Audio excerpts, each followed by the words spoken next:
Hi children, we stopped the second audio where Wally gets irritated at the questioning by the old woman. Now we will continue. Her first journey, what careful, painstaking, elaborate plans she had to make for it. Naturally, anything that you do, for anything you need a proper planning. And if you do it with a proper planning, it will materialize also. So here, this was her first journey. So she had to make careful, painstaking means a thorough, elaborate plans she had to make for it. She had thriftily saved whatever stray coins came her way, resisting every temptation to buy peppermints, toys, balloons, and the like. And finally, she had saved a total of 60 paise. So she had gathered information that you need 60 paise to go up and down. So she collected money. Thriftily means, how did she gather that? She spent money carefully at that age, remember. And like that, she saved some stray coins.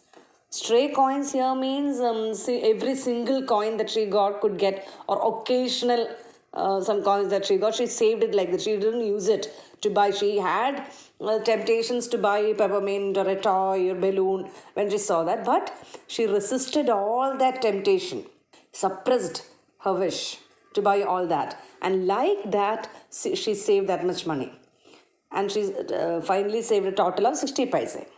How difficult it had been, particularly that day at the village fair, but she had resolutely stifled a strong desire to ride the merry-go-round, even though she had the money. So she remembers she had somehow collected 60 paise, and after that the village fair came, and she had the money with her, and she could have gone and ride the merry-go-round, but somehow she suppressed it, controlled, resolutely stifled means controlled with determination. Stifled actually means suffocate. Understand? So here, controlled with determination, her desire to ride the merry-go-round. Why? She needed that money for this, right? So it's always like that. What we prioritize. That time her priority was ride on the bus, not merry-go-round. So she controlled it. After she had enough money saved, her next problem was how to slip out of the house without her mother's knowledge.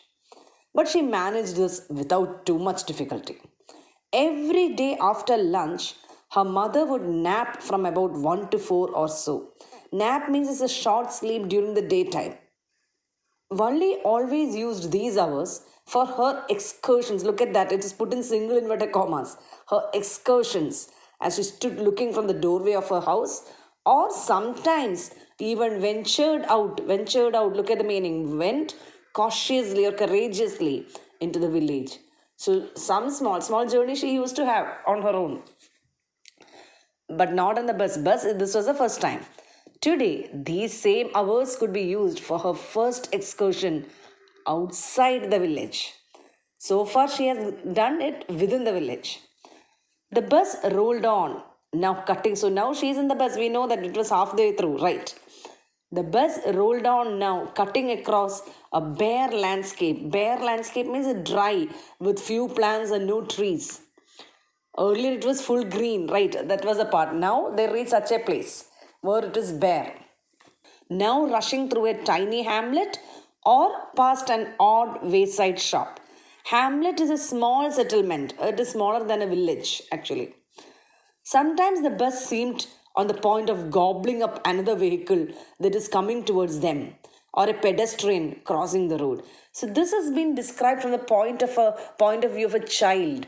Look at the line. Sometimes it seemed in the point of gobbling up another. Gobbling also means eating. So this vehicle was going to eat another vehicle that is coming on its way, or a pedestrian crossing the road. But lo, somehow it passed on smoothly, leaving all obstacles safely behind. Trees came running towards them, but then stopped as the bus reached them and simply stood there helpless for a moment by the side of the road before rushing away in the other direction.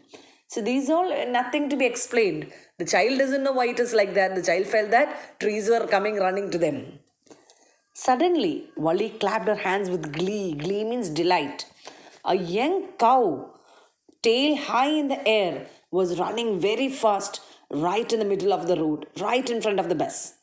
The bus slowed to a crawl, and the driver sounded his horn loudly again and again. But the more he honked, the more frightened the animal became, and the faster it galloped, always right in front of the bus. Somehow this was very funny to Valli. She laughed and laughed until there were tears in her eyes. Hey lady, haven't you laughed enough? Called the conductor. Better save some for tomorrow. At last the cow moved off the road, and soon the bus came to a railroad crossing. A speck of a train, speck means a tiny spot. You can just see the train as a tiny spot. The speck of a train could be seen in the distance, growing bigger and bigger as it drew near. Then it rushed past the crossing gate with a tremendous roar and rattle, shaking the bus. The impact of that train. Understand? Then the bus went and passed the train station. From there, it traversed means travel across a busy, well laid out shopping street and turning entered a wider thoroughfare. Thoroughfare meaning is given there a busy public road. Such big, bright looking shops. What glittering displays of clothes and other merchandise. Such big crowd. Merchandise again means things for sale. So you may get a question, what all did Valli see? Her experience for the first bus journey, what all she experienced, what all she came across. So all this should come. The nature part, what she saw, then the ditch, everything, the cow, the shops, everything should come in your answer. Struck dumb with wonder, Valli gaped at everything. Gape must actually mean staring with mouth open with anxiety or curiosity. Then the bus stopped and everyone got off except Valli. Hey lady, said the conductor, aren't you ready to get off? This is as far as your 30 paise takes you. No, Valli said, I am going back on the same bus. She took another 30 paise from her pocket and handed the coins to the conductor. Why? Is something the matter? No, nothing is the matter. I just felt like having a bus ride, that's all. Don't you want to have a look at the sights now that you are here? All by myself? Oh, I would be much too afraid. Greatly amused by the girl's way of speaking, the conductor said, But you weren't afraid to come in the bus? Nothing to be afraid of about that, she answered. So when he asked you, don't you want to go out and see what is here? She says that no, alone, I am afraid of that. So the conductor was amused that you didn't feel scared to travel on the bus alone. She said nothing to be afraid. Well then, why not go to that stall over there and have something to drink? Nothing to be afraid about that either. Oh no, I couldn't do that. Well then, let me bring you a cold drink. No, I don't have enough money. Just give me my ticket, that's all. It will be my treat and not cost you anything. No, she said firmly. Please, no. The conductor shrugged and they waited until it was time for the bus to begin the return journey. Again, there weren't many passengers. So this shows what sort of a girl she was. Yes, she was adventurous by nature. She made use of the time that her mother had her nap.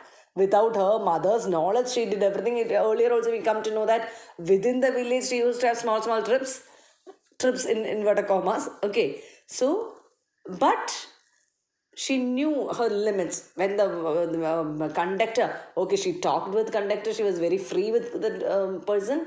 Still, when he offered or suggested to go out and see what she was afraid of, she was not ready to do. And when he offered that I will buy you something, that also, she said a firm no. This is something which we all should learn in life. We should know where to say a no, and that our no should be very firm also. Okay, we'll continue. Won't your mother be looking for you? The conductor asked when he gave the girl her ticket. No one will be looking for me, she said. The bus started, and again there were the same wonderful sights. Wally wasn't bored in the slightest and greeted everything with the same excitement she had felt the first time. But suddenly she saw a young cow lying dead by the roadside, just where it had been struck by some fast moving vehicle. Isn't that the same cow that ran in front of the bus on our trip to town? She asked the conductor. The conductor nodded, and she was overcome with sadness. What had been a lovable, beautiful creature just a little while ago had now suddenly lost its charm and its life and looked so horrible, so frightening as it lay there, legs spread eagled, a fixed stare in its lifeless eyes, bled all over. The bus moved on. The memory of the dead cow haunted her, dampening her enthusiasm. She no longer wanted to look out of the window. So, look at the impact of that. It was her first bus journey, and maybe this was the first time she came to, what should I say, see what death is. She saw the same creature full of life a few minutes ago. Now she saw it lying there dead. And the difference, when it was alive, full of life, very beautiful, isn't it the adjectives that was used? And now horrible and frightening. She sat thus, glued to her seat, until the bus reached her village at 3:40. She stood up and stretched herself. So look at the difference. Before she saw that, she stood in her seat to see what was happening outside, right? After seeing the dead cow, she didn't feel like looking out at all. Then she turned to the conductor and said, "Well, sir, I hope to see you again." "Okay, madam," he answered her, smiling. "Whenever you feel like a bus ride, come and join us, and don't forget to bring your fare." Why did he say that? Because he knew she will not accept things for free. She didn't want to get anything as a what should I say, favor. Yes. She laughed and jumped down from the bus. Then away she went, running straight for home. When she entered her house, she found her mother awake and talking to one of Wally's aunts, the one from South Street. This aunt was a real chatterbox, never closing her mouth once she started talking. "And where have you been?" said her aunt when Wally came in. She spoke very casually, not expecting a reply. So Wally just smiled, and her mother and aunt went on with their conversation. "Yes, you are right," her mother said. They were continuing their conversation. "So many things in our midst and in the world outside. How can we possibly know about everything? And even when we do know about something, we often can't understand it completely, can we?" "Oh, yes," breathed Wally. "What?" asked her mother. "What is it you say?" "Oh," said Wally, "I was just agreeing with what you said about things happening without our knowledge." What would have the child have in mind? The death of the cow, right? That thought. So she realizes, yes, it is like that in life. "Just a chit of a girl," she said, her aunt. "And yet look how she pokes her nose into our conversation, just as though she were a grown lady." Wally smiled to herself. She didn't want them to understand her smile. But then there wasn't much chance of that, was there? That is, will they ever come to know that? Yes. That is how the story ends. Thank you.